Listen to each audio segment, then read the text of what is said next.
there was a wedding at Cana in Galilee. Whose wedding was it?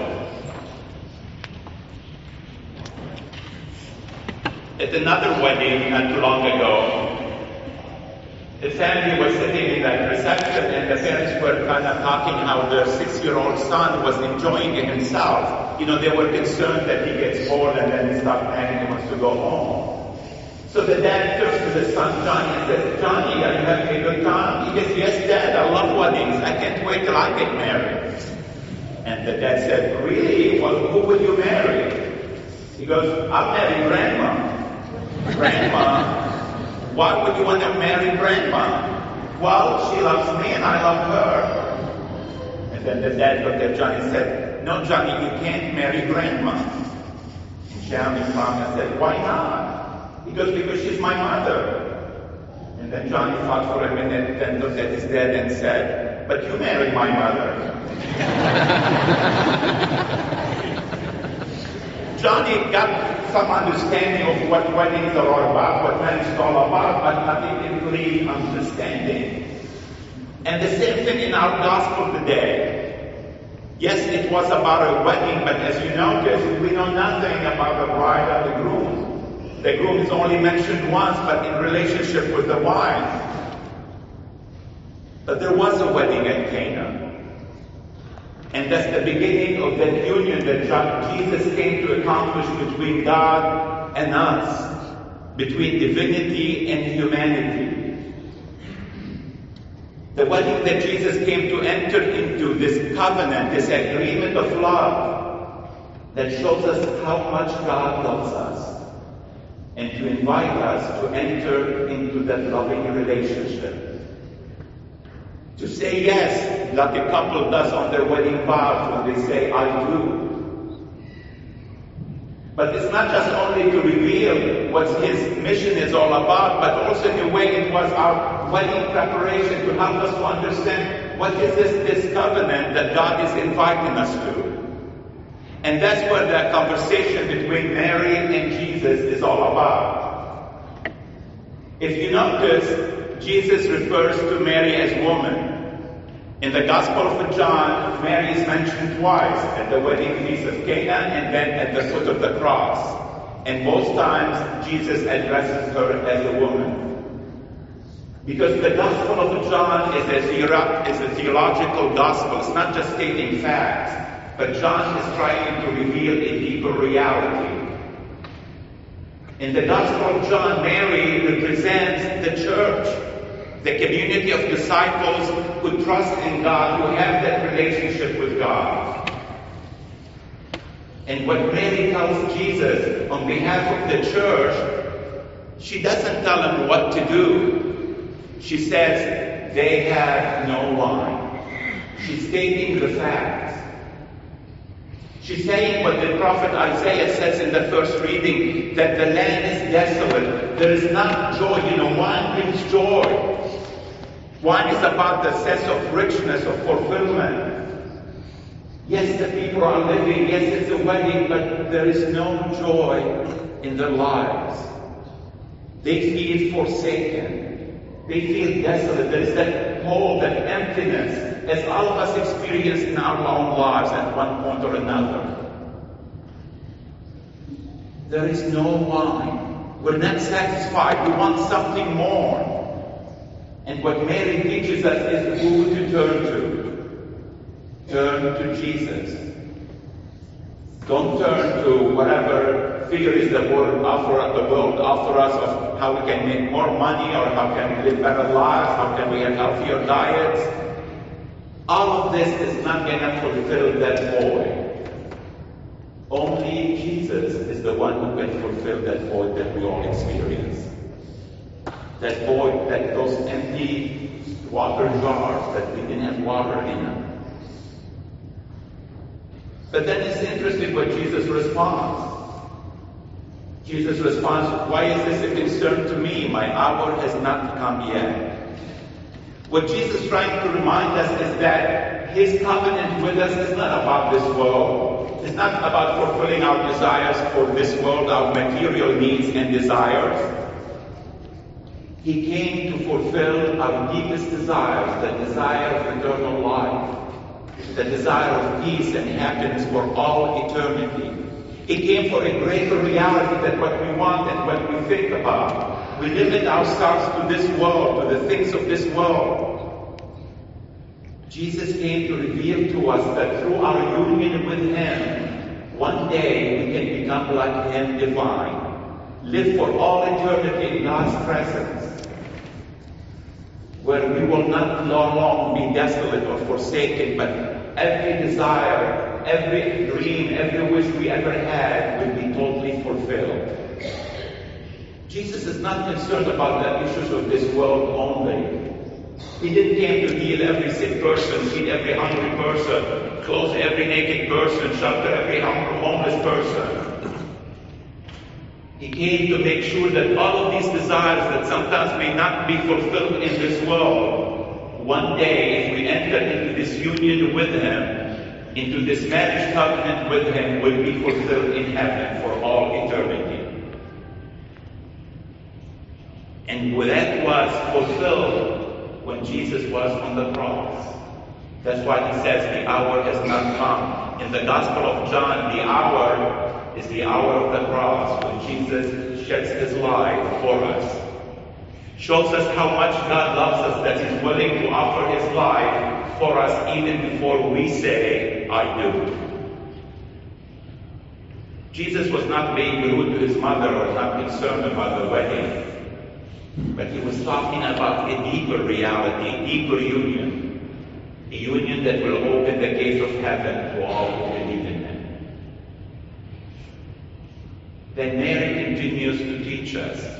What does Mary respond? What did she tell the servants? Do as He tells you. That's what we have to do to be faithful to this covenant with Jesus, to be faithful to our marriage promises. We need to do what He tells us. Why? Because He gave us His life. He put everything on the line. Jesus did not enter into a prenup agreement with us. Well, if I do this, you better do this, or else everybody will go their own way and take their own, possessions. He gave us everything. He poured it all out there. So why wouldn't we trust Him? That's an invitation for us to trust Him and say, do what He tells you. You've seen what He's done for you, how much He loves you, how much He cares for you. What is He promising you? Why wouldn't you say, I do, and trust Him, and let Him show you the way? Do whatever He tells you. Another thing we learn about this relationship that Jesus came to invite us to enter into is it's not easy. I mean, Jesus could have just filled the jars with wine, and tell them, go serve it. But He calls the servants. He wants to collaborate with us.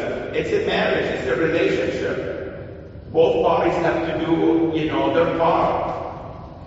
Although God doesn't need us to do anything, but because He respects us and He loves us, He wants us to be partners with Him, His children.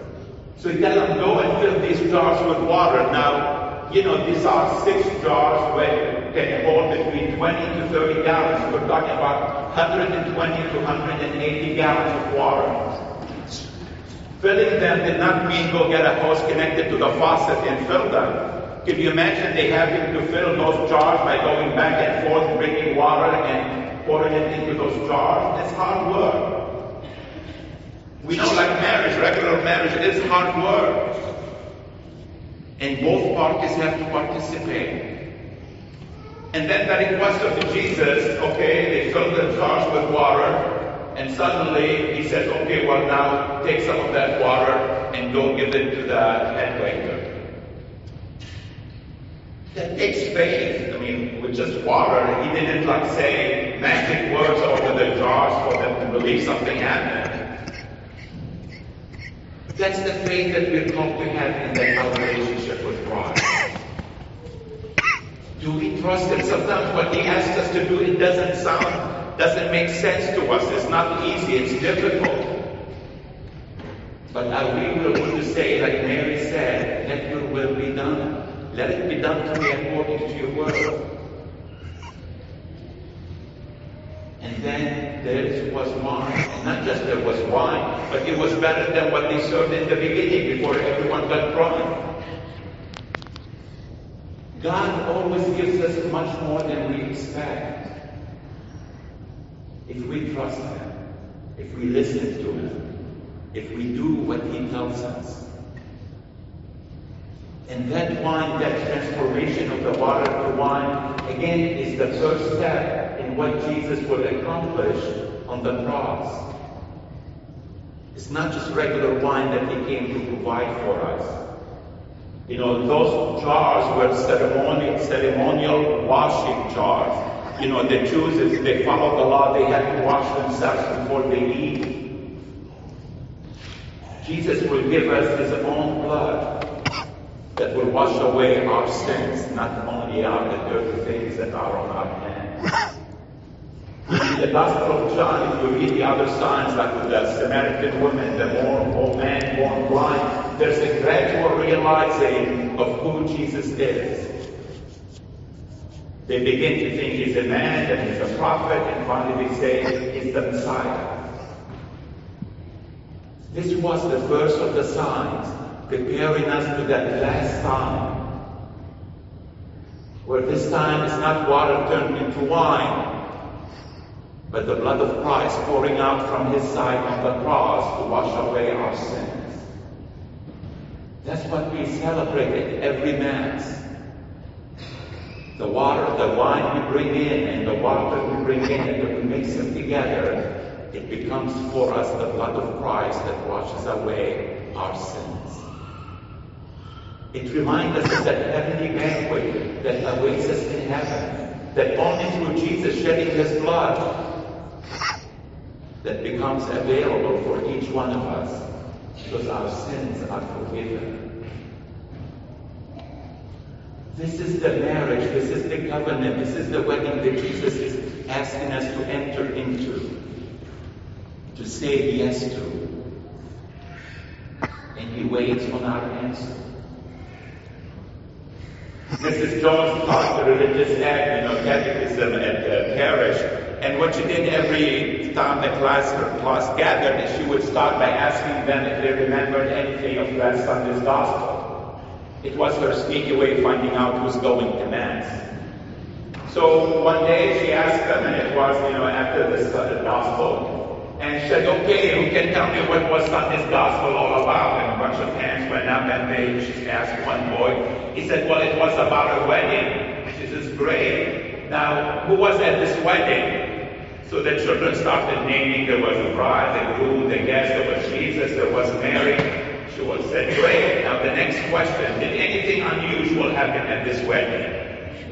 And now less hands went up, and one said, yes, they didn't have any wine, and Jesus made them wine.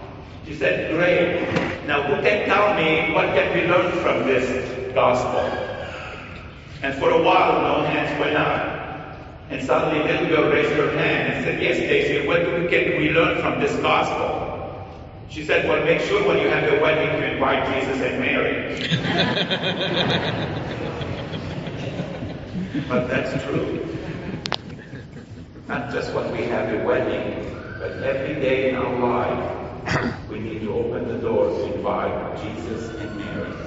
And so Mary can teach us how can we live that covenant with her Son. How can we be faithful spouses to Jesus, who offers everything to us?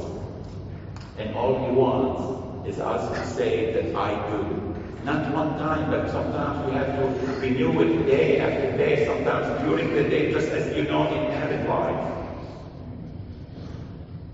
We have to renew those wedding promises sometimes on a daily basis.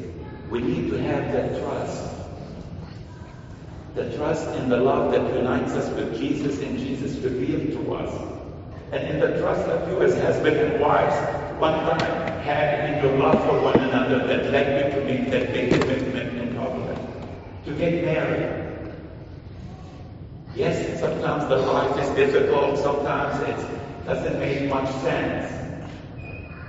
But if we follow the example of Mary and turn to Jesus, husbands and wives, and seek His direction, His wisdom, and do as He tells us, that we can enjoy the blessedness of married life in this world, and one day we will be united with our Heavenly Father, with Jesus and Mary for all eternity.